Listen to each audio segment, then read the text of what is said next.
Cult Awareness Network sprang up out of an organization called FreeCog, Free the Children of God. Children of God was very active here in Southern California in the early 70s. Children of God was set up by a man by the name of David Moses Berg. They're, for the most part, not here in the United States anymore, but in other countries. Currently, the Children of God require all of their parents to sexually stimulate their children starting soon after birth.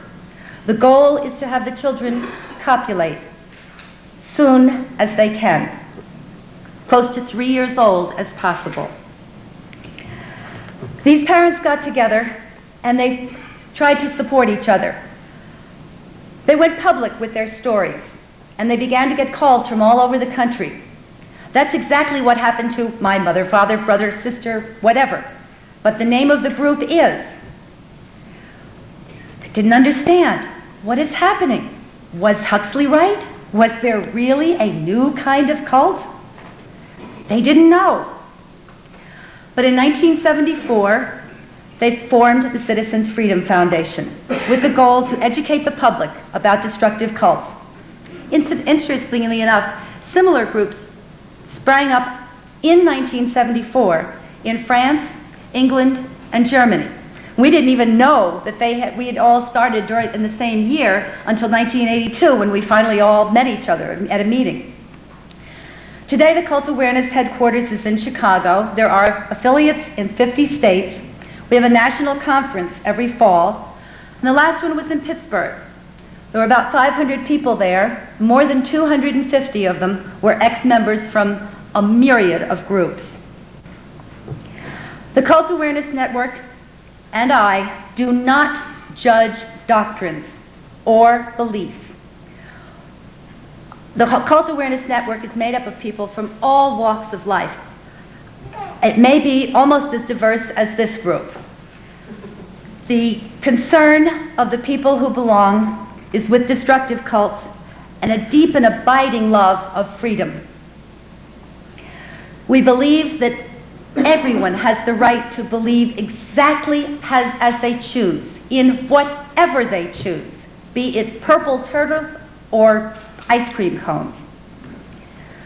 But we believe and feel very strongly that whatever they believe does not give them the right to act in any way they choose. No matter what the belief system, the group must abide by our laws. What is a destructive cult? My definition is any group or organization which recruits deceptively, gains its members by undue influence or mind control, and has no regard for our laws, no regard for society, and no regard for the individual. The urgency that is pushed on a person to become a member is immediate. You've got to join now. You cannot wait 1 minute, 1 second more. And when the individual is in the group, there is authoritarian control over everything that he does. And I really mean everything. Many groups have broken so many laws, it's just hard sometimes to think about it. One of my major concerns is in child abuse. And I have come to believe very sadly that in a destructive cult, all one has to do to observe child abuse is to wait long enough, and soon it will show. And it seems to be a pattern throughout all of these groups, a very sad pattern. And these children have no recourse to anyone outside the organization.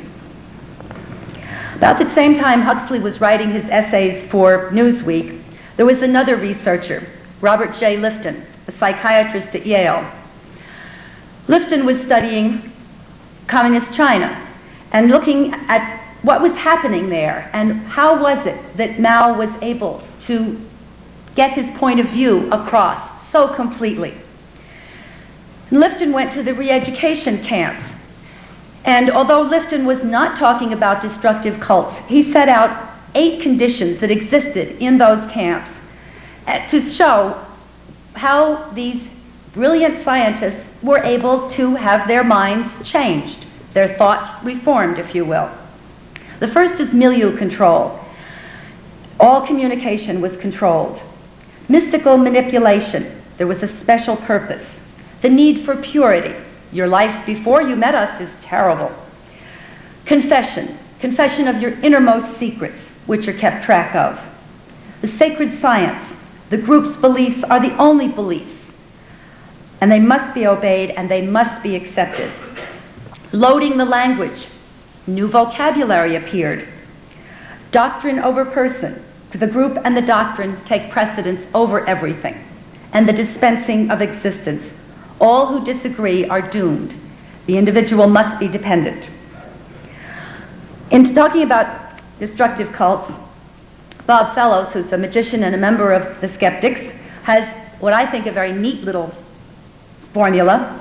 He calls it MEET PD, or at least I call it. I don't know if he does. The M is manipulation. The first E is exclusivity. The second E is exploitation. T is totalitarianism. And the PD is psychological damage. Does the group fit those criteria? Then maybe you better watch out.